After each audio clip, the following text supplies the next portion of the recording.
Et bonjour, c'est Nicolas de Immobilier Compagnie, bienvenue dans cette nouvelle émission. Et dans cette émission, on va parler de Donald Trump. Alors, je sais que Donald Trump n'est pas aimé, j'en ai complètement conscience. Et vraisemblablement, je vais te dire ce que j'en pense, je m'en fous.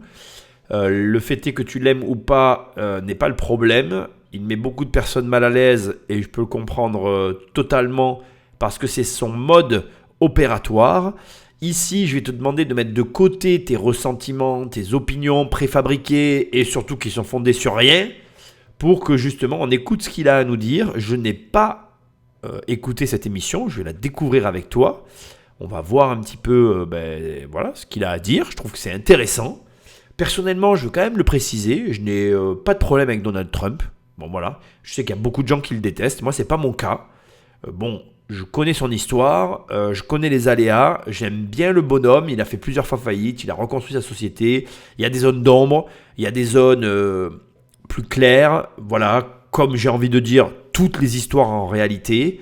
Après, tu as le droit de ne pas l'aimer, le fait est qu'on va aujourd'hui travailler sur son profil, et en tout cas, sur ce qu'il a à nous dire, puisqu'il va dévoiler, a priori, sa vision du succès. Et je trouve que ça va être intéressant, parce que je suis certain qu'il a des choses à nous dire. Mais avant, et comme d'habitude, va sur immobiliercompagnie.com, dans l'onglet formation, il y a ma formation, dans l'onglet livres, il y a mes livres, et dans l'onglet coaching, tu réserves 1 heure de coaching ou une demi-heure ou 4 heures, enfin tu fais ce que tu veux, et on travaille ensemble sur tes projets. Petit détail avant qu'on lance le magnéto, je parle un peu du nez, j'ai mes allergies, j'en suis désolé, tu vas devoir faire avec. Sans plus de transition, Patrick, magnéto. J'aimerais vous parler pendant quelques minutes de succès. Est-ce que vous voulez que j'en parle? Vous le voulez vraiment? Ou vous préférez que je vous parle de cette ennuyeuse politique? Ok, vous voulez que j'en parle un peu? J'ai gagné beaucoup d'argent pour avoir donné des conférences sur le succès que j'ai d'ailleurs donné à des œuvres de charité. J'adore parler de succès. Honnêtement, je préfère bien plus parler de succès que parler de politique. Alors déjà, là, il y a un paradoxe dans ses paroles, et je pense que tu l'as souligné. Il parle de l'ennuyeuse politique, et naturellement, tu vas te poser la question, mais pourquoi tu fais de la politique si c'est ennuyeux? Et je dois mettre en avant une position qui est inconfortable pour moi et que je veux que tu entendes, c'est que tu ne peux pas comprendre Donald Trump. En fait, une personne qui n'a pas d'argent ne peut pas comprendre une personne qui a de l'argent. Il y a quelques temps, j'ai un ami à moi qui est resté songeur et interrogatif sur un truc que je me suis acheté, peu importe, on n'est pas là pour parler de moi, c'est pas la question. Il m'a dit d'ailleurs, il m'a confié, mais publiquement, il y avait des gens tout autour de moi et tout, il m'a dit Nicolas, je comprends pas pourquoi tu as acheté ce truc en fait. Il comprend pas en fait, ça le dépasse complètement. Il m'a dit en plus je te connais, donc tu vois ça m'a fait rire parce que j'ai senti qu'il y avait une pointe de véritable, tu vois, comme si j'avais trahi quelque chose de ma personne. Et ça m'amuse beaucoup parce que indépendamment du fait que tu comprennes ou pas ce que fait Donald Trump, en fait Donald Trump fait de la politique parce qu'il peut le faire. Et toi tu ne fais pas de la politique parce que tu ne peux pas le faire. Fondamentalement, la différence entre toi et Trump, c'est le choix. Trump est arrivé à un niveau où la politique devenait un choix envisageable pour lui, qui fait que toi, ça n'en est pas un pour toi, et donc de là naît l'incompréhension. L'incompréhension, c'est quoi? C'est quand tu vois chez l'autre une chose qui, d'une manière ou d'une autre, ne fait pas que te dépasser, mais qui est aussi inaccessible pour toi. Quand Donald Trump te dit « J'adore donner des conférences sur le succès et je les donne dans des œuvres de charité », ça veut dire que non seulement il aime le faire, mais en plus il ne le fait pas pour de l'argent. Donc tu vois bien que l'incompréhension est encore plus profonde quand tu as un milliardaire qui t'explique ça. Ça veut dire que le mec est prêt à perdre du temps pour parler d'un sujet qui l'intéresse. Ça explique aussi pourquoi il a écrit un livre avec Robert Kiyosaki. Et ça te permet de te rendre compte que finalement, certaines réflexions qui pour l'instant sont hors de ta portée, sont simplement hors de ta portée parce que tu n'es pas encore arrivé à ce stade où tu pouvais te poser cette question. Et on peut se poser les questions quand on a le choix, quand on est dans une situation où finalement on peut se dire « je peux le faire, est-ce que je le fais ?» Par exemple, moi j'ai les voitures, j'ai pas de problème à parler de ça, je suis pas un grand fan de voitures, j'ai le choix d'avoir des voitures Et je ne choisis de ne pas en avoir ou d'en avoir en fonction des situations. Et quand j'ai le choix d'avoir des voitures, je ne choisis pas des voitures à l'échelle forcément de mes moyens. Ça peut surprendre beaucoup de personnes, mais ça reste un choix personnel. Et le choix, il n'est pas le même quand l'on choisit quelque chose par dépit, par défaut, ou parce qu'en fait, en réalité, le choix que l'on fait, c'est le choix de bon sens ou le seul choix que l'on a, que quand on fait le choix que l'on a réellement. C'est-à-dire, j'achète cette Porsche et j'achète ce Kangoo parce que je veux le Kangoo et la Porsche. Et là, c'est plus pareil, tu vois. Donc, je pris cet exemple volontairement parce que je connais quelqu'un qui roule en utilitaire toute la semaine et qui a une Porsche le week-end. Et c'est marrant parce que, et d'ailleurs, il a plusieurs utilitaires pour la semaine parce que son taf au quotidien, c'est en utilitaire qu'il le fait.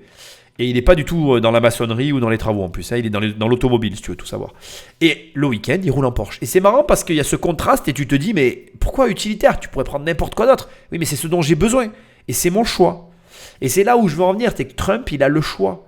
Et quand tu as le choix, c'est pas pareil. Et quand je dis l'argent, c'est avoir le choix, c'est exactement ça.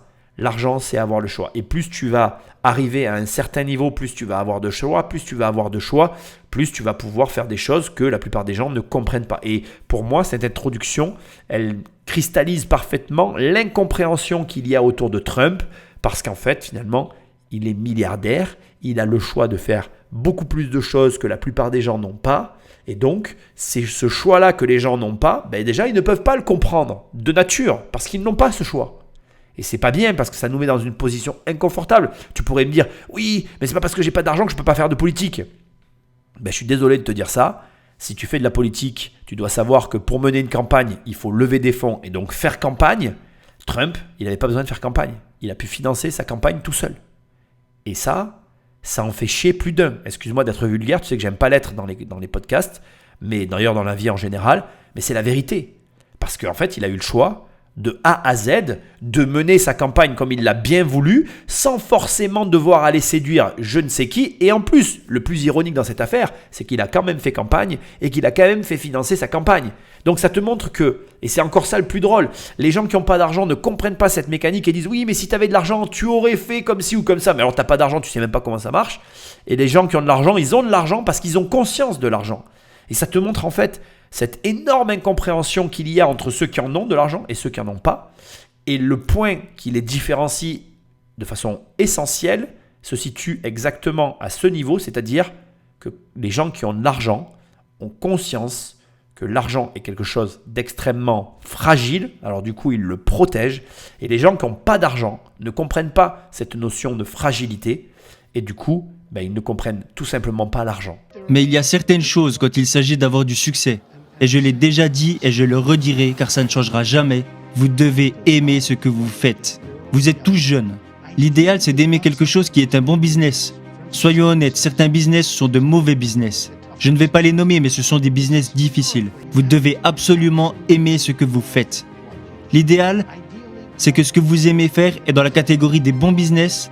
Mais vous savez quoi? Si ce n'est pas le cas, la passion est plus importante que d'avoir un bon business. Certaines personnes veulent devenir professeurs. Certaines des personnes les plus heureuses et qui ont le plus de succès que je connais ne sont pas les personnes qui sont les plus riches. Ce ne sont pas ceux qui font le plus d'argent. Ce sont des enseignants, des scientifiques. Je connais certains scientifiques qui sont juste impatients de retourner au travail. Alors là, on pourrait presque avoir un point de désaccord, mais il fait le distinguo entre les bons et les mauvais business. Je trouve que c'est intéressant, ça donne de la dimension, je ne l'avais jamais vu comme ça.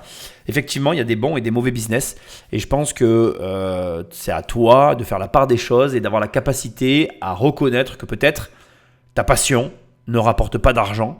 Alors lui semble sous-entendre que même si tu es passionné d'un truc qui ne rapporte pas d'argent, il faut quand même le faire. Pour moi, ça veut dire que du coup, ça t'oblige à avoir du talent et à être bon. Ce qui, soyons honnêtes, est quand même quelque chose d'assez compliqué à prédire. Mais je vais quand même ici mettre ma graine. Je suis désolé de te dire ça. Si jamais ta passion ne rapporte pas d'argent ou est un mauvais business, eh bien, garde ta passion dans un coin et vis-la avec ta manière de la vivre. Et surtout, choisis un bon business et gagne de l'argent de l'autre côté. Je veux dire par là que ne fais pas de ta passion ton travail si tu n'as aucune chance de gagner de l'argent avec. Ça serait une énorme erreur. Et je pense que sur ce point-là, on aura un désaccord. Alors que lui a l'air de le dire que malgré tout, si, fais-le. Et moi, je pense qu'il vaut mieux malgré tout que tu t'orientes sur un business qui te rapportera de l'argent. Parce qu'avec l'argent, tu pourras alimenter ta passion. Dans tous les cas. Alors que si ta passion ne te rapporte pas d'argent, tu finiras tôt ou tard, à mon sens, par la détester. Après, moi j'aime toujours écouter les avis contraires. Ce qui est intéressant dans ce qu'il dit, c'est que si ta quête ne se focalise que sur le bonheur et le bien-être et le fait de te réveiller le matin en ayant envie d'aller faire ce que tu fais sans apporter d'importance au montant d'argent et aux possibilités que t'offre l'argent dans la vie, dans ces cas-là, c'est acceptable. Mais du coup, comme tu le vois, ça reste quand même une équation multifactorielle, c'est-à-dire que d'un côté, il faut que ta passion coïncide avec le fait de gagner ou pas de l'argent et de l'autre côté, il faut que tu sois un profil de personnalité qui n'attire pas forcément, qui n'apporte pas forcément d'importance au volume d'argent disponible dans sa vie. Ce qui fait que, comme je viens de te le dire, c'est une équation multifactorielle. Et comme moi j'aime jouer la sécurité, je sais que la plupart des gens, quand ils ont accès à des moyens financiers, quand même, ils préfèrent la vie avec de l'argent. Et je sais que quand tu as un boulot qui te rapporte de l'argent, tu as tendance à l'aimer. Donc du coup, si déjà tu te contentes de ces deux éléments, tu as quand même plus de chances de bien t'en sortir que si tu te lances dans « je cherche un boulot qui soit une passion » et en plus, je vais faire en sorte que l'argent ne soit pas important pour moi. Ça existe, je ne le nie pas, mais malgré tout, ça reste complexe. Voilà, la vie, tu verras, c'est un ensemble de plein de choses. Plus tu simplifies tout ce sur quoi tu peux simplifier, c'est-à-dire que dans notre rayon d'action respectif, on a des points sur lesquels on peut agir directement. Donc sur ces points, plus tu vas mettre en place des choses simples, plus tu vas pouvoir profiter de la vie. Et donc c'est pour ça que j'essaye de te donner des équations simples pour que justement tu puisses au maximum profiter de la vie. Les personnes les plus heureuses sont, premièrement, les personnes qui ont une famille, les personnes qui entretiennent de bonnes relations avec leur femme ou leur mari. Très très important pour avoir du succès. Parce que je ne pense pas que le succès se mesure uniquement par l'argent que vous gagnez. Parce que je connais certaines des personnes qui ont le plus de succès au monde et beaucoup de ces personnes sont vraiment très misérables. Et peut-être que pour certains, je fais également partie de cette catégorie. Mais moi, je suis très heureux. Je suis très épanoui. Ça, je peux vous l'assurer. Mais certaines des personnes qui ont le plus de succès au monde, je connais la plupart d'entre elles. Je ne les connais pas tous, mais j'en ai rencontré pas mal. Beaucoup d'entre elles ont souvent croisé ma route. Et je peux vous dire que ce ne sont pas nécessairement des personnes très heureuses. Ce sont des personnes très riches, mais qui la plupart du temps sont très malheureuses. Alors attention, mon but n'est pas de vous dissuader de réussir. Lorsqu'on parle de succès, la plupart des gens pensent que le succès se mesure uniquement par l'argent que vous gagnez. Eh bien, non, pas vraiment. Pour moi, une personne qui a réussi est une personne qui a une famille formidable, qui aime sa famille, qui aime ses enfants et ses enfants l'aiment aussi en retour. Pour moi, ça c'est une personne qui a bien mieux réussi dans la vie que le gars qui a gagné 1 milliard de dollars ou même 10 milliards de dollars et qui se sent misérable, qui n'a pas de famille qui l'entoure et qui n'est aimé par personne. Moi, je trouve que c'est super intéressant, tu vois, d'écouter ça. D'abord, ça te fait voir l'homme sous un autre angle. Et en plus, avant même de parler du sujet qu'il est en train d'aborder, moi, personnellement, ce que j'ai envie de te dire, c'est que regarde, il a quoi ce mec ? Il a un sens des priorités. Et ça, c'est hyper important. Qu'est-ce qu'il dit ? Il dit, ça sert à rien de gagner des millions et des milliards si tu n'as pas une famille avec laquelle tu comptes, si tu déjà commences pas par entretenir de bonnes relations avec ta famille, si tu fais pas en sorte que ta famille soit au centre de tout ce que tu fais. Gagner de l'argent, c'est bien, mais tu le fais pourquoi ? Souvent, j'entends ce truc de pourquoi. C'est un truc que j'ai jamais compris parce que j'ai la même vision que lui sur ce sujet-là. C'est-à-dire que pour moi, la famille, c'est central. Et comme c'est central, la question s'est jamais posée en fait. Pourquoi ? Pour ma famille. Voilà, c'est tout. C'est une bonne réponse qui se suffit à elle-même. Et avoir un sens de la famille développé, agir dans cette optique-là, ça règle 99% des problèmes de ta vie. Parce qu'en réalité, si tu te sens bien dans ta famille, avoir ou ne pas avoir de l'argent, ça n'a aucune importance. Je te le dis en rigolant, tu sais pourquoi ? Je rigole. Parce que des fois, je le dis à ma mère, je lui dis, tu sais, maman, en fait, je crois que j'ai aimé quand on n'avait pas d'argent parce qu'on était ensemble. Et que ces moments-là, en fait, ils étaient particuliers, en fait. C'est vrai que dans l'adversité, tu te resserres et c'est quelque chose qui est indescriptible. Alors, c'est hyper agréable d'en parler quand c'est derrière, hein, je vais pas te mentir. Hein. Voilà, je dis la vérité, c'est encore plus appréciable de se rappeler de ces moments-là quand ces mauvais moments sont passés et qu'on en parle justement parce qu'on a traversé, on a réussi à s'extraire de cette situation. C'est certain que ça a une saveur encore meilleure. Mais avoir ou pas avoir d'argent, dans la mesure où tu es entouré par les gens que tu aimes, ça n'a pas d'importance. J'ai une histoire que je raconte, ça fait longtemps que je ne l'ai pas racontée, alors je leur en raconte pour les nouveaux auditeurs et tout, et j'aime bien la raconter. Moi j'ai eu ma fille grâce à ma femme, hein, faut dire les choses comme elles sont. Je suis un mec qui se réveillait le matin et qui se disait toujours on pourra avoir un enfant plus tard, tu vois. Et sauf que un matin on avait un certain âge avec ma femme et elle m'a dit garçon c'est maintenant, tu vois. Elle m'a mis la pression. Et c'est vrai qu'elle a bien fait, je la remercierai jamais assez d'avoir fait ça parce que j'aurais attendu encore pour avoir ma fille et je sais pas ce que j'attendais, mais bon bref, c'est des erreurs de jeunesse, ça c'est comme ça, on en fait tous.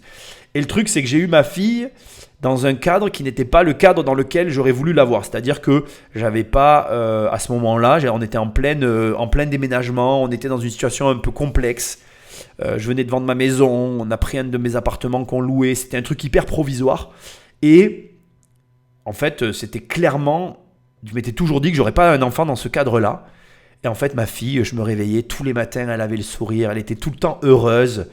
C'était trop bien en fait parce que je me suis rendu compte à ce moment-là que moi-même, je m'étais tout seul mis des contraintes dans les conditions dans lesquelles avoir un enfant. Je m'étais dit, voilà, tu l'auras à tel moment, ça sera comme ci, comme ça. Tu sais, tu te fais ton propre schéma mental en mode c'est ça ou rien, tu vois.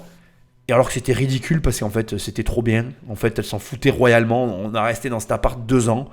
C'était vraiment pas du tout ma femme était pas bien dans cet appart. J'étais pas bien. On pouvait pas voir nos affaires. C'était tout petit. On avait qu'une chambre. On dormait ensemble. Ben tu sais quoi, j'étais heureux. Bon, moi il me faut pas grand chose pour être heureux. J'ai pas honte de le dire, c'est vrai. J'ai pas besoin de grand chose. Bon après j'ai mes exigences. Hein. Quand t'as de l'argent, après t'as des exigences. C'est sûr que quand t'as je reconnais. Tu vois, je pense à un élève qui était à côté de moi au resto où il a vu mes yeux là quand un serveur a renversé de la bouffe sur ma jambe. J'étais un peu en mode intransigeant, tu vois, parce que tu deviens comme ça, c'est pas bien. Hein. J'en ai conscience. C'était pas grave en plus, tu vois. J'ai pas honte de le dire. Avec le recul, c'était pas grave. Mais c'est vrai que je suis un peu exigeant dans les restaurants, tu vois. Mais en vérité, je peux m'adapter à toutes les situations et toi c'est pareil. Et là où je veux en venir, c'est que quand tu as un sens des priorités pour recentrer par rapport à son discours et que tu te rends compte qu'en fait l'important c'est d'être ensemble et peu importe le contexte et tout ce qu'il peut y avoir autour, tu te rends compte qu'en fait tu peux être heureux en toutes circonstances et que ce qu'il dit est vrai. La famille c'est le plus important. Et je peux pas te l'apprendre. Je peux te le dire, mais je peux pas te l'apprendre. Parce que je peux entendre aussi qu'il y a des gens qui ont des problèmes avec leur famille. Je peux entendre qu'il y a des situations qui créent des tensions dans la famille. Mais en vrai, ce que les gens ont du mal à comprendre et ce que peut-être tu ne comprends pas, c'est que ta famille, normalement, si tu arrives à comprendre ce truc-là, c'est ceux à qui tu peux tout dire. C'est ceux à qui tu dois tout pardonner. Et c'est ceux avec qui tu peux tout faire. Et si tu comprends ça, tu comprends l'essence de la famille et les valeurs que ça représente. Et le fait que de vivre, de travailler, d'être en famille, c'est la plus belle chose qui existe sur cette planète. Je souhaite à tout le monde de l'éprouver, de le ressentir dans sa chair. Et voilà, vis-le. Fais l'effort de créer ce truc-là. Parce que ça te transcendra et ça éliminera la question du pourquoi en fait, naturellement. Parce que quand tu vis pour ta famille, en fait, il n'y a plus trop de questions à se poser sur ce qu'est le succès, ce qu'est l'épanouissement, le truc que tout le monde recherche, le bonheur, tout ça, tu vois. Ça cristallise et élimine tous les problèmes de recherche et de perte de temps. Et alors, je vais m'adresser à toutes les personnes qui ont des problèmes familiaux, puisque j'en ai. Et je voudrais te dire, je vais t'envoyer un message. Si tu as des problèmes familiaux, c'est une décision. C'est-à-dire que tu peux avoir des problèmes familiaux et décider que ces problèmes, tu les effaces. Décider de pardonner, décider de se dire, il s'est passé ça, je vais faire table rase et je vais accorder et mon pardon et le droit de recommencer les choses. Et oui, ça va pas être facile, oui, tu vas avoir des problèmes, oui, ça va à des moments te tirailler, mais en fait, si tu prends cette décision, tu verras que l'amour gagne toujours. Ça fait vraiment titre de film. Et moi, je suis d'accord avec lui. Je pense que La famille, c'est une valeur centrale, c'est une valeur cardinale. Et encore une fois, ça montre qu'il a un sens des priorités, ça montre que tu dois avoir un sens des priorités. Je ne suis pas en train de te donner ton sens des priorités. Si tu ne veux pas que la famille soit ta priorité, c'est ton problème, ça te regarde. Mais par contre, priorise ta vie, donne un ordre et ordonne ta vie et tu verras que tout va bien aller pour toi. J'en ai rencontré. Je pense avoir rencontré chaque type de personne qu'il existe sur Terre, que Dieu a créé, si vous voulez savoir la vérité. Et les personnes qui sont les plus heureuses ne sont pas toujours les personnes qui sont les plus riches. Mais en termes de succès financier, l'argent permet de vous rendre la vie plus facile. Vous n'avez plus à vous préoccuper de la nourriture, du loyer, des frais de scolarité. Quand vous êtes malade, vous allez voir les meilleurs docteurs qui ont plus de chances de résoudre vos problèmes. Soyons honnêtes, l'argent rend vraiment la vie plus facile. Et je connais pas mal de petites histoires sur des personnes qui ont du succès. Vous devez aimer ce que vous faites et vous ne devez absolument jamais abandonner. N'abandonnez jamais. Vous êtes peut-être si près d'y arriver. Je pense que là, c'est difficile de ne pas être d'accord avec lui. Il relate finalement une réalité qu'on connaît tous. Avoir de l'argent, ça rend juste la vie plus facile. Ça élimine, on va dire, les problèmes du quotidien qui parfois vont générer des situations incongrues ou des situations dramatiques sans raison, parce que finalement, avec de l'argent, rien de tout ça ne serait arrivé. Parfois, tu vas te retrouver embêté, tu vas pas pouvoir changer de voiture ou réparer ta voiture et du coup, tu es coincé et du coup, tu vas agacer plein de personnes autour de toi alors que, avec de l'argent, cette situation ne serait jamais arrivée. Donc, l'argent, c'est juste un facilitateur, pardonne-moi l'expression, mais c'est ça, ça facilite simplement, on va dire, les aspérités du quotidien, les résistances que tu peux rencontrer. Ça ne règle pas tout. Et ce qui est extrêmement intéressant dans ce qu'il est en train de dire, c'est qu'il donne pour moi l'une des clés du succès, si ce n'est la clé du succès, c'est de ne jamais abandonner. C'est certain que la plupart des gens, d'ailleurs, abandonnent avant même d'avoir commencé. C'est le plus triste. Il y a des gens, ils y réfléchissent une seconde et ils n'ont même pas envie de commencer parce qu'ils abandonnent dès le départ. Et c'est vraiment dommage, à mon sens, parce que c'est vrai que c'est compliqué, c'est vrai que c'est un travail long et laborieux. Avoir de l'argent, ça peut parfois être un véritable casse-tête parce qu'il y a pas mal de paramètres qui rentrent en ligne de compte, dont certains que tu ne maîtrises même pas, il faut le reconnaître. Par exemple, le facteur chance qui fait partie intégrante de la réussite. Alors, moi j'aime à le rappeler quand même, on a tous de la chance dans nos vies qui se présente à nous plusieurs fois d'affilée, donc il faut le savoir quand même. C'est-à-dire que pour moi, c'est une accumulation de facteurs et la capacité que va avoir une personne à saisir les opportunités. Bon bref, tu as compris l'idée. Et le truc, c'est que je pense, comme il le dit, qu'il y a trop de personnes qui abandonnent au moment où, justement, ils allaient atteindre leur objectif et connaître le succès qu'ils étaient venus chercher en première instance. Donc n'abandonne pas.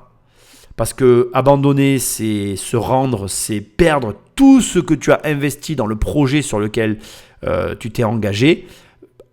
Au lieu d'abandonner, aux États-Unis, ils appellent ça un pivot.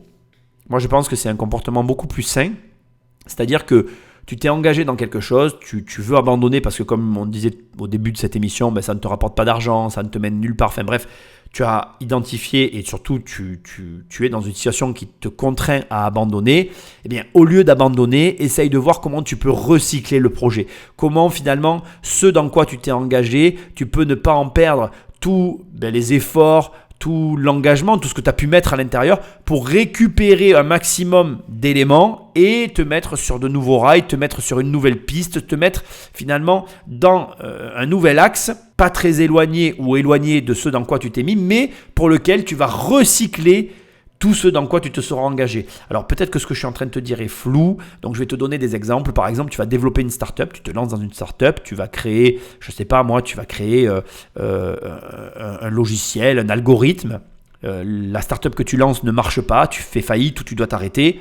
Bien, tu vas récupérer cet algorithme et tu vas le recycler, tu vas garder des bases pour une nouvelle startup qui n'est pas dans le même domaine, mais pour laquelle ce que tu as produit peut être réutilisé. Ou alors, autre exemple, tu as vraiment perdu beaucoup d'argent avec la société avec laquelle tu as créé cet algorithme, eh bien tu vas garder la société, tu vas créer une autre entreprise pour utiliser le déficit en déduction fiscale des futurs bénéfices que tu feras dans la nouvelle société. Donc tu vois, il y a plein de manières finalement de réutiliser quelque chose que tu as fait pour ne pas perdre tout ce que tu as mis sur la table. Et ça aussi, je crois que c'est un des secrets des gens qui arrivent à aller assez loin dans les domaines dans lesquels ils s'engagent.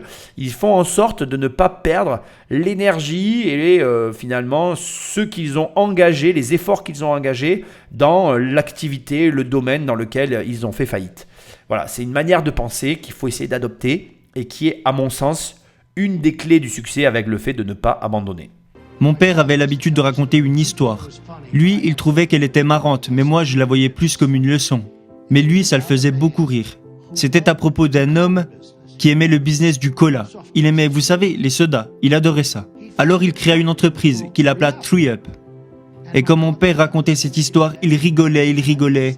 Et moi, je l'écoutais et je me disais, non, ça ne me fait pas rire. Cette histoire, c'est plutôt une leçon. Alors, il créa son entreprise 3UP. Il en était très fier, mais l'entreprise ne marchait pas très bien, alors il décida d'y mettre fin et de mettre la clé sous la porte. Mais il ne voulait pas abandonner. Alors il en créa une autre, qu'il appela 4UP. Puis il créa 5UP. Et il créa 6UP. Et il échoua encore. Et puis un jour, il décida d'abandonner. Et mon père disait, si seulement il avait essayé une fois de plus et qu'il avait tenté sa chance une dernière fois, il aurait créé 7UP. Et il aurait connu un succès incroyable. Je rigole parce que je repense à mon père quand il racontait cette histoire. Et nous l'interprétions différemment. Pour moi, ce n'était pas une histoire drôle. Je voyais ça plutôt comme une leçon de ne jamais abandonner.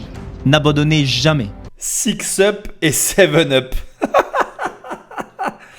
C'est marrant parce qu'en plus, tu vois, il raconte une histoire qui reconnecte avec ce qu'il parlait tout à l'heure de la famille. Et tu vois, je suis embêté parce que je sais pourquoi les gens n'aiment pas Trump. Vous l'aimez pas parce que c'est un négociateur. Et c'est un mec qui sait exactement comment faire bouger les lignes. Il sait comment faire pour te bousculer et te faire réfléchir, tu vois. Et là, c'est marrant parce qu'en plus, il te met dans une position où, tu vois, il coupe la poire en deux et il te dit, toi, t'es de quel côté ? Tu vois, regarde là ce qu'il vient de faire. C'est hyper intéressant. La mécanique, elle est hyper intéressante. Il dit... Moi, mon père, il rigolait parce que pour lui, c'était une blague. Parce que cet ami, il s'est arrêté à 6UP en ayant créé plein de boîtes et en ayant finalement fini par fermer toutes ses boîtes et sans jamais avoir créé une entreprise qui réussit. Alors que s'il avait créé une boîte de plus, il aurait peut-être fait 7UP puisqu'il avait eu l'idée de 6UP, qui était le chiffre juste avant 7. Et du coup, pour l'interprétation de Donald, ça voulait juste dire, mais tu ne dois jamais abandonner. Parce que le coup d'après, c'est peut-être le bon, et le coup d'après, et le coup d'après, et le coup d'après. Et en réalité, tu n'abandonnes que quand tu es mort. Et je comprends très bien la manière de voir de Donald Trump. Mais je comprends très bien aussi la manière de voir de son père, qui consistait à dire « Mais quel con !» Mais quel con ! À 6UP, s'arrêter après tout ça, c'est vraiment drôle quand même. Et ça te montre plusieurs choses. Ça te montre déjà qu'on est tous différents. Et qu'en réalité, tu peux penser comme le père et trouver juste ça drôle et t'arrêter là, ou le voir comme le fils, Donald, et te dire mais attends, mais moi jamais j'abandonne en fait. C'est pas après avoir fait tous ces efforts que je relâcherai et mon attention et mon argent. Moi je l'aurais créé la boîte d'après qui se serait appelée 7UP et je l'aurais eu le succès parce que j'aurais pas fait tout ça pour me retrouver à genoux et raconter l'histoire et dire finalement c'est quelqu'un d'autre qui a eu l'idée à ma place. Parce que c'est ça qui s'est passé. Si tu dois raconter la fin de l'histoire, c'est quelqu'un qui a vu 6UP et qui s'est dit 6UP ça sonne mal, 7UP ça sonne mieux, il ne l'a pas fait, je vais le faire. Et j'ai empoché le pognon. Et surtout, il y a un autre élément sous-jacent à cette histoire qui j'espère t'a alerté, l'importance du nom de ton entreprise. Alors aussi, soyons honnêtes, je ne veux pas te traumatiser et le nom de ton entreprise a une importance comme il peut ne pas en avoir, comme il l'a dit Trump au départ. Ça dépend par exemple du type d'industrie dans laquelle tu te trouves, du type de service que tu proposes. Bref, il y a plein de paramètres qui font que le nom de ta boîte est plus ou moins important. Mais enfin, quand même, moi je vais le dire comme ça, le nom de ton entreprise, le marketing, la compréhension du client vis-à-vis de ce que tu vends, ça a quand même une importance capitale. Et donc, là, d'une façon détournée, il t'en parle. Et quelque part, j'espère que tu l'as bien compris, parce que comprendre, ou plutôt je devrais dire, faire en sorte que tes clients comprennent ce que tu leur proposes et ce que tu fais immédiatement, c'est quand même déterminant dans ton trajet, surtout si tu es entrepreneur et dans la vie que va avoir ton entreprise. Il y a un autre mot que l'on entend trop peu lorsque les gens parlent de réussite, c'est le mot dynamique. Vous devez vous connaître et vous devez être conscient de votre dynamique. Certaines personnes ont connu une bonne dynamique. C'était mon cas lors de la campagne présidentielle. J'ai pris 3 à 4 jours de congé, ce qui est énorme, parce que ça faisait des mois que j'étais à 100% chaque jour. Les gens me disaient, on devrait te piquer pour prendre ton trop-plein d'énergie. C'est la vérité. J'avais pris 3-4 jours de congé et au bout du premier jour, je suis retourné travailler. Vous devez continuer, vous devez pousser au maximum. Les vacances, si vous voulez des vacances, alors c'est que vous n'êtes pas dans le bon business. Je prends très rarement des jours de repos parce que j'aime ce que je fais. Que ce soit dans mes business ou dans mes fonctions présidentielles. Peu importe, le mot dynamique est très important. Alors vous devez le comprendre et vous devez comprendre comment appréhender votre dynamique. C'est un mot qu'on emploie rarement quand on parle de réussite, mais il est si important. C'est vrai que personne n'en parle et c'est intéressant pour l'avoir déjà dit. Avant de rencontrer ma femme, je prenais pas de vacances. C'était vraiment pas envisageable pour moi. Puis j'en ai pris de plus en plus et petit à petit au fur et à mesure que on a vécu ensemble, etc. Et aujourd'hui, je veux favoriser et donner un point et une place importante à ma famille. Donc, ça fait partie d'un équilibre. Ça, c'est un choix personnel. Par contre, moi, quand il dit dynamique, c'est aussi intéressant de parler de l'énergie. C'est un petit peu comme ça qu'il emploie le terme. Tu dois développer ton énergie et pour ça, tu sais que le sport, c'est quand même quelque chose d'assez central dans le développement de l'énergie. Je suis assez d'accord quand il y a des personnes qui précisent ou qui vont remarquer qu'en fait, il y a une différence entre les gens qui font du sport et les gens qui ne font pas de sport. Parce qu'en réalité, c'est vrai, le fait de faire du sport, ça va te permettre de monter en énergie. Tu vas pouvoir te décupler et accumuler et travailler ton énergie. Et je pense que si tu veux travailler justement ta capacité à avoir de l'énergie, tu dois tout simplement faire du sport. Et alors, je vais te dire un truc que me disait mon entraîneur, qui est un peu dur à entendre. Donc pour que tu comprennes quand même d'où je viens dans le sport, c'est que moi je me suis entraîné 12 fois par semaine à la natation pour mon point le plus haut, avec en plus des séances de muscu à 2, 3 ou 4 par semaine, je ne me rappelle plus. Donc ça veut dire que je nageais 12 fois, le matin et le soir 2 fois par jour. Et dans la journée, j'avais une séance de muscu 4 fois par semaine. Donc ça faisait en tout plutôt dans les 16 entraînements par semaine, si tu veux, la totalité. C'était assez colossal. J'avais un certain niveau de natation. Et en gros, mon entraîneur à l'époque, un de mes entraîneurs, parce que j'en ai eu plusieurs, me disait toujours, en dessous de 4 entraînements par semaine, ça n'est pas un entraînement. Donc tout entraînement cumulé, muscu, etc. Et lui, il disait que si tu voulais avoir des résultats sportifs, en tout cas avoir une corpulence et je dirais un corps qui soit athlétique un petit peu, donc on ne parle pas d'un corps très athlétique, on parle juste d'être un peu athlétique, il disait en dessous de 4 entraînements par semaine, il n'y a rien en fait. Les gens qui s'entraînent 2 fois par semaine, ça compte pas, etc. Il disait le minimum c'est 4 par semaine, tu te démerdes, c'est pas ton problème. Juste pour te donner l'astuce, et je te la donne aussi, au moment où tu m'écoutes, aujourd'hui je m'entraîne le samedi matin et le dimanche matin et j'amène ma fille avec moi. Et je fais ça parce que je me dis que d'abord, c'est mieux qu'elle s'occupe avec moi dans la piscine. Donc moi, j'ai repris la natation, donc je vais nager. Et je le fais sur mon temps de repos. Ça ne gêne en rien mon travail et je le prends sur mon temps personnel. Et je me dis, c'est une manière pour moi de faire du sport. Et après, j'essaye de caler des entraînements dans la semaine.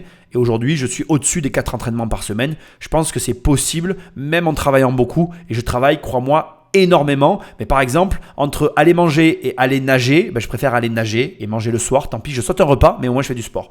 Donc tout ça, c'est des choix, c'est des priorités, comme l'a dit très bien Trump au départ. Et là, j'alimente un peu finalement sa partie dynamique parce que effectivement, on n'en parle jamais. Et si tu veux avoir de l'énergie, tu fais du sport. Et juste pour te donner encore d'autres solutions, là, je suis en train de calculer comment je vais faire pour me réveiller plus tôt le matin, pour aller faire du sport pendant que tout le monde dort.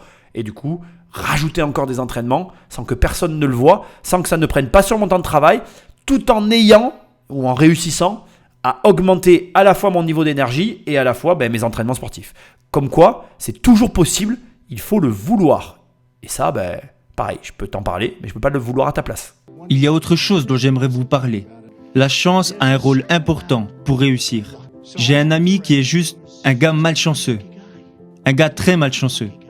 Il est intelligent, il a fait une grande école de finance. C'est un gars très brillant. Mais il a toujours été malchanceux. Et peu importe ce qui lui arrivait, ça n'allait jamais dans son sens. Il n'a jamais vraiment réussi. Et vous découvrirez quand vous aurez beaucoup de succès que les personnes que vous aimerez le plus seront souvent les personnes qui ont moins de succès que vous. Parce que lorsque vous êtes à table, vous pouvez leur raconter tous vos exploits et eux se taisent et écoutent. Est-ce que vous comprenez ce que je dis ? Si vous voulez être respecté, entourez-vous toujours de personnes qui ont moins de succès que vous. Vous comprenez ce concept ? Ce gars avait vraiment la poisse. Il était comme maudit. Il était toujours malchanceux. Peu importe ce qu'il faisait. Quand je l'appelais, il était toujours blessé. Il y avait toujours quelque chose de bizarre qui lui était arrivé. Alors, il était blessé. Je lui demandais « Qu'est-ce qui t'est arrivé ?» Je me suis cassé l'épaule. « Mais comment tu as fait pour te casser l'épaule ? Tu fais du football américain ?» Non, je suis juste tombé de mon lit en dormant. Ce gars pouvait se blesser à tout moment. Peu importe ce qu'il faisait, il était susceptible de se blesser à tout moment. Il était toujours malade. J'appelais sa femme, elle me disait « Oh, tu sais, il ne va pas très bien, il est malade, il a dû choper un truc dehors. » Alors il était à l'hôpital, il se remettait de sa blessure à Long Island. Il avait l'épaule cassée et écoutez bien. Il était en train de rouler sur la voie rapide de Long Island pour rentrer de l'hôpital lorsqu'un énorme camion heurta le panneau qui indique New York City 10 km et le panneau tomba sur sa voiture. Si ça c'est pas un signe, imaginez, il ne s'est pas fait percuter par un camion, il s'est fait percuter par un panneau de signalisation. Alors je l'ai appelé pour savoir si son épaule allait mieux et sa femme a répondu en me disant « Non, pas vraiment. Un camion est rentré dans un panneau de signalisation alors qu'il était en train de rentrer de l'hôpital. Et le panneau est tombé sur la voiture et il s'est de nouveau cassé quelque chose. Alors il est retourné à l'hôpital. » Vous voyez, avec des cas comme ça, on se dit que la chance a son importance. Alors je suis d'accord avec lui, mais j'aime pas son histoire. Comme quoi, tu vois, on peut ne pas être d'accord. Pourquoi j'aime pas son histoire ? Parce que là, il invoque une malchance en plus qui touche la santé. Et c'est vrai que la santé, c'est le seul élément dans la vie qui peut t'arrêter, quoi. On va pas se mentir. De toute façon, si t'es mort, t'avances plus. Hein. C'est d'une vérité absolue. Donc pour revenir à la discussion que je suis en train d'avoir avec toi et au sujet que Trump vient de mettre sur la table, la chance, elle a une importance, mais je ne sais pas comment dire ça. Elle est liée à ton travail. Personnellement, à force de réfléchir à tout ça, d'y travailler, comme je le fais là, de faire des émissions sur des entrepreneurs, etc., des gros entrepreneurs, je constate quand même qu'il y a un double facteur qui rentre en ligne de compte, que je vais te délivrer tout de suite, qui est à prendre en considération. C'est que, les gens qui réussissent travaillent tous beaucoup. C'est un des facteurs, un des points que tu vas retrouver chez les gens qui réussissent. Ils te le disent tous, je travaille beaucoup. Donc je pense qu'il est correct de noter que une grosse amplitude horaire, travailler beaucoup, tu peux le faire sans aucun risque. Ça va t'amener d'une manière ou une autre à une forme de réussite, tout en sachant que ça ne te garantit pas de réussir. Mais en tout cas, c'est un des points communs de tous ceux qui ont réussi, ils travaillent beaucoup. Donc, travailler beaucoup. Et à l'opposé de ça, qui n'a aucun lien avec le fait que tu travailles beaucoup ou pas, il y a la chance. Et pour moi, la corrélation, c'est la suivante. C'est parce que tu travailles beaucoup dans ton domaine d'activité que tu vas avoir la capacité à analyser les opportunités qui se présentent à toi. Et moi, je vous en ai parlé plusieurs fois. Je n'ai pas de honte à le dire. Par exemple, Internet, maintenant, ça fait 9 ans que je travaille sur Internet. Je ne me considère pas bon sur Internet parce que ce n'est pas mon domaine de prédilection. Mais depuis quelques années, je commence à voir que j'ai une capacité à cerner les opportunités sur le web parce qu'à force de travailler dessus, je commence à les voir. Et là où je veux en venir, c'est quoi ? C'est que c'est le travail qui te permet de ça. C'est-à-dire que le travail acharné de toutes ces personnes, qu'on parle de Trump ou de qui que ce soit, permet de développer une espèce de radar, une espèce de détecteur à opportunité. Et c'est ce détecteur à opportunité qui fait que la chance se manifeste chez eux. C'est-à-dire que c'est parce qu'ils ont beaucoup travaillé qu'ils voient les opportunités. Comme ils ont beaucoup travaillé, ils ont suffisamment confiance en eux pour saisir ces opportunités. Ils les saisissent et du coup, ils bénéficient de la chance qui est en train de se mettre en place devant leurs yeux. Et donc, pour toi aussi avoir accès à une forme de chance, en tout cas celle que je te décris ici, il te suffit de beaucoup travailler. Alors, il te suffit, facile à dire et difficile à faire, on est d'accord, mais tu comprends ce que je veux dire. Et donc l'idée, c'est bien de distinguer d'un côté le travail acharné et la chance, de reconnaître et d'accepter que la chance, elle existe. Parce qu'en fait, quand tu travailles dans n'importe quel domaine, il y a les éléments sur lesquels tu as une prise, sur lesquels tu peux influencer ou en tout cas influer. Et puis, il y a tout ce sur quoi tu ne peux pas influer. Et en gros, la chance, c'est quand tous les domaines, tous les éléments sur lesquels tu ne peux pas influer s'alignent pour te permettre de faire quelque chose. Et ça arrive, on ne va pas se mentir. Ça arrive à tout le monde et ça arrive plusieurs fois dans une vie. Et dans tous les domaines de la vie. Mais pour pouvoir saisir ces opportunités, faut-il encore en être capable, être ouvert à ça, avoir les compétences pour te dire, là, il y a une opportunité et je suis en mesure de la saisir. Voilà. Et ça, si tu le comprends, c'est bien. Oui, c'est bien. Mais l'une des meilleures histoires pour moi est celle de Gary Player. Gary Player était un golfeur, un grand golfeur, un des plus grands golfeurs de tous les temps. Et il avait un désavantage, il était très petit. Il travaillait plus dur que tout le monde, il travaillait bien plus dur que tous les autres golfeurs, mais il était petit. Il avait un bon jeu, il frappait loin, c'était un très grand golfeur. Tout le monde a déjà entendu parler de Gary Player, c'est un Sud-Africain. C'est un gars génial, il est encore très en forme. Je l'ai revu l'autre jour, il a plus de 80 ans et il est encore phénoménal. Il joue encore comme il y a 20 ans. Gary Player a travaillé très dur. Et il a été le premier à dire, et je ne crois pas que je l'avais déjà entendu auparavant, il disait « Plus je travaille dur et plus je suis chanceux ». Ça, c'était Gary Player. Il travaillait si dur. Il venait de gagner l'US Open. Je lui ai demandé « Tu fais quoi ce soir ?» Il m'a répondu « Je vais m'entraîner ». « Mais tu viens de gagner le tournoi ?»« Oui, mais je dois encore m'entraîner. » J'ai vu des personnes travailler très très dur et ne réussir que dans une certaine mesure. Parce que je crois vraiment que la chance a un rôle dans tout ça. Mais il y a des personnes qui travaillent dur. Souvenez-vous de cette phrase. Plus je travaille dur et plus je suis chanceux. Plus il s'entraînait dur et plus il était capable de frapper la balle fort et loin. Il travaillait son jeu court, son jeu long, ce gars était vraiment incroyable. Il a gagné 18 majors au cours de sa carrière. Il a gagné plus de 175 tournois à travers le monde. Il me semble d'ailleurs que c'est un record. C'était un travailleur acharné. Je lui demandais « Comment fais-tu cela ? Comment fais-tu pour tout réussir ?» Sa réponse était toujours « C'est simple, plus je travaille et plus je suis chanceux. » Et je pense que c'est une bonne réponse pour tous les jeunes. Et même pour les plus vieux. Je travaille encore très dur. Je pense avoir travaillé plus dur ces 8 derniers mois que je ne l'ai fait au cours de toute ma vie. Croyez-moi, et je prends du plaisir. Vous devez travailler dur. Plus vous travaillez dur, souvenez-vous. Plus vous travaillez dur et plus vous deviendrez chanceux. Finalement, Donald et moi, sans se concerter, on est d'accord. Plus tu travailles dur, plus tu es chanceux. Je crois que c'est idéal pour terminer. Et en fait, moi je vais aller plus loin que ça. En fait, c'est comme une marche ou comme un mur à franchir. C'est-à-dire que tu peux toujours pousser le bouchon plus loin. Moi, à un moment donné, j'ai voulu redonner un coup par-dessus. C'est-à-dire qu'à un moment donné, je travaillais beaucoup et je me suis dit comment je peux travailler encore plus. Et j'ai rajouté une couche. C'est-à-dire que j'ai augmenté encore mon volume horaire. Et quand je l'ai eu augmenté, j'ai découvert que je pouvais mieux m'organiser et arriver à produire autant qu'en travaillant au maximum de mes capacités, mais en changeant encore mon organisation. Et au fur et à mesure que j'ai évolué à la fois sur l'organisation et sur le volume de travail, je me suis rendu compte que je pouvais toujours pousser plus loin le bouchon jusqu'à arriver au stade où, je t'en ai parlé tout à l'heure, je pouvais même ajouter du sport parce que je m'organisais mieux, je travaillais mieux, etc., etc. Et c'est intéressant parce que je pense qu'il y a trop de personnes qui déjà abandonnent avant même d'avoir commencé. Ça a été déjà dit dans l'émission, mais là, à ce stade, je suis obligé de le rajouter. Et surtout, je pense que la plupart des gens ne se rendent pas compte de la capacité qu'ils ont à produire. Et je vais te donner un énorme conseil, en fait, que j'espère que tu vas comprendre. Ta capacité à produire, elle est liée à ce que tu es capable d'éliminer dans ta vie. Je répète parce que c'est important. Qu'est-ce que tu es capable d'éliminer dans ta vie pour augmenter ta capacité à produire? Et plus tu vas être capable d'éliminer des choses, moi j'ai éliminé la musique. Alors je sais qu'il y a des gens qui vont halluciner quand je vais dire ça, mais c'est vrai, j'écoute plus de musique. J'ai éliminé la télé, j'ai éliminé les séries.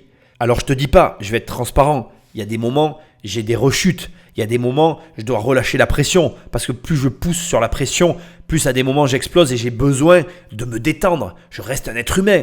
Il y a des contrebalances. Mais j'ai quand même éliminé beaucoup de choses et toutes ces choses que j'ai éliminées, je les ai remplacées. Et ce par quoi je les ai remplacées m'a amené plus de résultats. Ces résultats m'ont amené plus de confort et puis j'en veux toujours plus. Et puis, tu connais la suite de l'histoire. Et je t'incite à te dire qu'en réalité, au moment où je te parle, j'en suis certain, tu n'es même pas à la moitié de tes capacités. Je suis certain que tu es capable de doubler ton niveau de travail actuel, que de doubler ton niveau de production actuel, que tu peux faire 2 fois plus que ce que tu ne fais actuellement, juste si tu osais pousser le bouchon plus loin en éliminant des choses qu'aujourd'hui tu n'es pas prêt de ton avis à éliminer et en te concentrant sur des choses, comme l'a dit Trump, qui te passionnent ou pour lesquelles tu as envie, en tout cas, de donner de ton temps et de ton engagement pour obtenir de gros résultats. Après, encore une fois, je crois que je l'aurais dit tout au long de cette émission, j'ai beau t'en parler, il n'y a que toi qui es maître de tes actions et il n'y a que toi qui es prêt à faire ce qu'il faut pour voir se réaliser dans ta vie tes rêves, tes objectifs, etc. etc. Et je suis hyper content, je veux finir là-dessus, d'avoir fait cette émission sur Donald Trump. Tu sais très bien que donc en ce moment, je travaille sur un gros podcast que je vais sortir, je te rassure, je bosse dessus et il va sortir. Et qu'en attendant, j'essaye d'éviter un petit peu les qui veut être mon associé, de rester sur des formats plus courts pour me permettre de dégager du temps pour avancer sur l'émission en question. Et honnêtement, ça avance correctement, je suis content. Et le truc qu'il y a, c'est que là, vraiment, Donald Trump, c'est un sujet intéressant parce que je sais qu'il est peu aimé, que beaucoup de gens ont un avis négatif sur lui, alors que la plupart des personnes déjà, et soyons honnêtes, et sois honnête, tu ne le connais pas. La plupart des gens qui me parlent de Trump ne le connaissent qu'au travers du filtre de la télé et de ce qu'en disent les journalistes. Donc autant dire qu'ils ne le connaissent pas. Et en plus, Trump évolue dans des sphères qui est incompréhensible pour la plupart des gens, parce que la plupart des gens n'ont pas atteint son niveau. Donc soyons honnêtes, comment veux-tu comprendre quelqu'un qui a atteint et qui a réalisé des choses dans sa vie que tu n'as jamais atteint et que tu n'as jamais réalisé? Donc c'est même pas, c'est juste ce que je suis en train de dire, c'est du bon sens, tu le sais au fond de toi. Tu vas arriver à comprendre des gens qui sont dans des situations similaires à la tienne. Mais c'est pour ça que je fais ces émissions. Comprendre des multimilliardaires qui ont fait plusieurs fois faillite, qui se sont remontés, qui bossent comme des malades et qui en plus sont un petit peu originaux et paradoxaux comme Donald Trump, alors là, laisse tomber, c'est à 1000 lieues de ta situation. Et là, je trouve que dans cette émission, il véhicule des valeurs qui sont des valeurs qu'on peut partager avec lui et qui sont à notre échelle. Donc si tu as réussi à écouter cette émission, je te félicite parce que je sais que pour beaucoup, Trump, c'est égal à non, je ne peux pas écouter cette personne, je le déteste, etc. etc. Et je te félicite parce que la vie, c'est ça, c'est essayer d'aller au-delà de ses préjugés, essayer de s'ouvrir et de se dire que peut-être, oui, tu as une vision et une manière de penser et tu as le droit de l'avoir, mais pour autant, c'est pas parce que tu vois les choses comme ça ou que tu penses comme ça que d'abord tu as raison et qu'ensuite, tu ne peux pas malgré tout avoir de l'intérêt ou de l'affection ou même être d'accord avec des personnes qui, au premier abord, tu les détestes ou tu ne peux pas les blairer, quoi. Et là, je pense que Trump, c'est pour beaucoup ce type de personnalité-là. Et si tu as réussi à aller au-delà, je te félicite encore. C'est vraiment bien. C'est pour moi le chemin de la réussite, c'est-à-dire être capable de faire ce qu'on ne veut pas faire, aller dans la direction de sa peur, c'est-à-dire je ne veux pas écouter Trump parce que je ne peux pas le blairer ou parce qu'il me fait peur. Et là, je fais l'effort de l'écouter et du coup, je combats ma peur et du coup, je me rends compte que finalement, je peux quand même être d'accord avec des gens qui, au premier abord, ne me plaisent pas. Et du coup, je peux m'ouvrir à de nouvelles choses et du coup, il y a plein de nouvelles choses qui vont se débloquer pour toi. Bon, bref. Merci d'avoir écouté cette émission. Laisse-moi un commentaire là où tu écoutes ce podcast. Ça m'aide énormément. Ou alors, tu prends le téléphone d'un ami et tu l'abonnes sauvagement à cette émission. Va sur immobiliercompagnie.com, dans l'onglet livres, il y a mes livres, dans l'onglet formation, il y a mes formations, dans l'onglet coaching, on peut travailler sur ton projet. Je te remercie d'être fidèle au poste et je te dis à très bientôt dans une prochaine émission. Salut!